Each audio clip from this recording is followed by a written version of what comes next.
میرے عزیز دوستو بزرگوں، السلام علیکم ورحمۃ اللہ تعالی وبرکاتہ۔ آج میں تسبیح کا استخارہ آپ کو بتا رہا ہوں، کیونکہ بہت سارے مسئلے مسائل انسان کی زندگی میں ہیں، جس کی وجہ سے انسان ادھر ادھر جاتا ہے اور اسے استخارہ کا ترکیب پتہ نہیں ہے۔ تو میں آج آپ کو بہت آسان ہے وہ بتا دیتا ہوں کہ آپ تسبیح کا استخارہ آسانی سے کر سکتے ہیں۔ کوئی مسئلہ نہیں ہے کسی کے پاس جانے کی پوچھنے کی۔ مختصراً یہ ہے کہ صرف ایک مرتبہ سورہ یاسین پڑھیے اور پڑھنے کے بعد تسبیح کو پھونک دیجیے، اس طرح سے پھونک دیا ایک مرتبہ۔ اس کے بعد اگر آپ پوری سورہ یاسین نہیں پڑھ سکتے تو یاسین سے شروع کر کے پہلا مبین پڑھیں گے، اس کے بعد بالترتیب اس کو 7 مرتبہ ریپیٹ کیجیے، یعنی کہ 7 مبین پڑھنا ہے آپ کو۔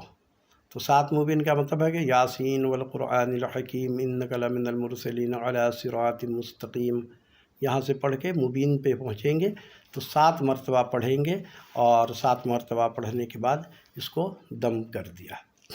اب دم کرنے کے بعد جو آپ کے دل میں مقصد ہے، جیسے مثال کے طور پہ آپ کسی جگہ جاب کرنا چاہتے ہیں اور آپ کو جاب مل بھی رہی ہے، تو آپ یہ نیت کریں گے کہ میں اس جگہ پہ جاب کر رہا ہوں، میرے لیے مفید ثابت ہوگا یا نہیں ہوگا۔ تو آپ یہ کریں گے، یہ کہیں گے کہ یہ تسبیح کو اس طرح پکڑیں، یہ یعنی کہ جیسے نماز پہ بیٹھتے ہیں تو ایک جس طرح سے ہم لوگ کھانا کھانے بیٹھتے ہیں دسترخوان پہ، تو اس طرح سے یہ گھٹنے کے اوپر یہ آپ ہاتھ کو رکھ لیجئے، اور یہ تسبیح کو اس طرح سے آپ نے پکڑنا ہے۔ اور آپ جیسے نیت کریں گے کہ میں اس جگہ پہ جاب کرنا چاہتا ہوں، کیا میرے لیے یہاں جاب کرنا مناسب ہوگا یا نہیں ہوگا۔ تو اگر جاب کرنا مناسب آپ صرف کہیں گے کہ جاب کرنا میرا مناسب ہے، تو یہ تسبیح اگر آپ کے لیے بہتر ہے وہ جگہ، تو یہ تسبیح آگے کی طرف یوں چلے گی تو آپ سمجھ لیے کہ آپ کامیاب ہوں گے، یہاں پہ آپ کا وہاں کام کرنا بہتر ہے۔ اور اگر تسبیح اس طرح سے چلتی ہے یہ، تو اس کا مطلب ہے کہ آپ جو ہے وہاں کام نہ کریں۔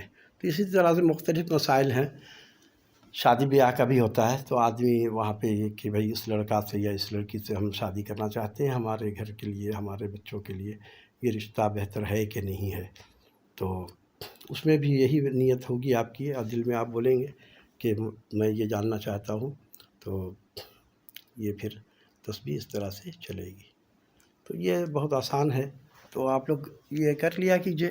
اور جو خواب کا استخارہ وہ بھی میں پھر آپ کو بتاؤں گا، تو وہ اس میں تھوڑا سا محنت کی ضرورت بھی ہے، اور اس میں ہے کہ جب چاہیں آپ کسی بھی وقت نماز پڑھا اور اسی مصلی پہ بیٹھ کر کے سورہ یاسین، اگر پوری یاد جس کو نہیں ہے تو اس کے لیے آسان طریقہ یہ ہے کہ وہ ایک مبین تک تو سبھی کو یاد ہو جاتا ہے جتنے لوگ نمازی ہیں، تو وہ ایک مبین تک 7 مرتبہ پڑھیں، اور پڑھنے کے بعد تسبیح کو دم کیجئے اور بسم اللہ پہ پڑھ کے پھر یہ نیت کیجئے۔ اور آپ کی جو بھی مسائل ہیں، کوئی چیز گم ہو گئی ہے تو اس کے لیے بھی آپ اس کا کر سکتے ہیں کہ یہ کس نے چوری کیا ہے۔